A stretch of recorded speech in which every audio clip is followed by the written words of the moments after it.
Hi everyone, my name is Amy, and in this video, I'll show you how to add the Poppers Size Chart widget to your BigCommerce website. A size chart widget helps visitors check measurements more easily, which is especially useful for products like clothing, shoes, or accessories. So let's get started. First, log into BigCommerce and go to the App Marketplace.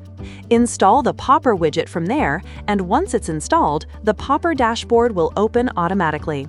From the dashboard, click on Widgets, and then click Create New Widget.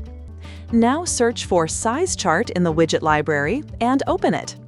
Once the widget editor opens, you'll see the preview on the right side and the settings on the left side. In the Data tab, you can select different templates. You can change the title and subtitle in the header section.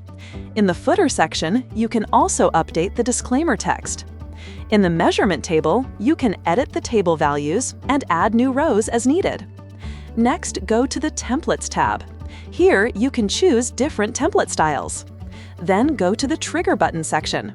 Here, you can change the button text and icon and also upload a custom icon. Next, open the Style tab. In Appearance, you can change the primary color and typography. In Configuration, you can enable or disable the Show Toggle Unit option. Once you're happy with the customization, click Publish Widget.